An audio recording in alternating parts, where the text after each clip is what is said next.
Hello বন্ধুরা, কে কে আমার মতো ট্যাংরা মাছের ঝোল খেতে ভালোবাসো? আমি খুব ভালোবাসি। তো আজকে আমি ট্যাংরা মাছের ঝোলটা রান্না করব। মাছগুলো ভেজে নিচ্ছি আর মিক্সির মধ্যে টমেটো, কাঁচা লঙ্কা, পেঁয়াজ কুচি করে পেস্ট করে নেব।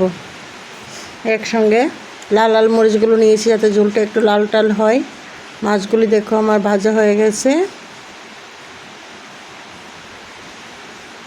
বাঙালি মাছে ভাতে বাঙালি, তো মাছ ভাজা না খেলে ভালো লাগে না, তাই খেতে হবে মাছ ভাজা, মাছের ঝোল।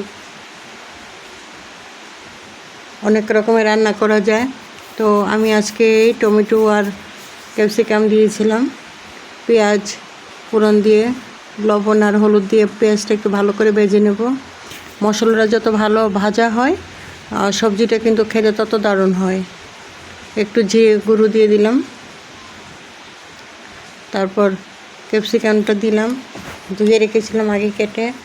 টমেটোগুলো দিয়ে দিলাম, আমি এগুলো দিয়েছি আর আলুগুলো দিয়েছি দিলাম, কারণ লাল সবুজ সাদা কালার দেখতে কিন্তু হেভি লাগে, তার জন্য দিয়েছি। দেখো খেতেও দারুণ টেস্টি, ভিটামিনও প্রচুর পাওয়া যায়, তাই দিয়ে দিলাম।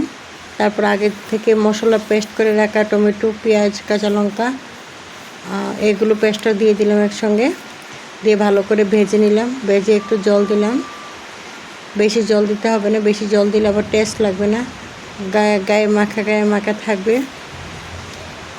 তারপর মাছগুলো দিয়ে দিলাম, ভাজা মাছগুলো উল্টিয়ে পাল্টে এখন আমি নামিয়ে নেব। দেখো ধনিয়া পাতা দিলে ভালো হতো, তো আমার ঘরে ধনিয়া পাতা ছিল না, আমি ঘরে রান্না করেছি সেটাই আমি দেখিয়ে দিলাম। কেমন হলো বন্ধুরা? তোমরা কীভাবে খাও?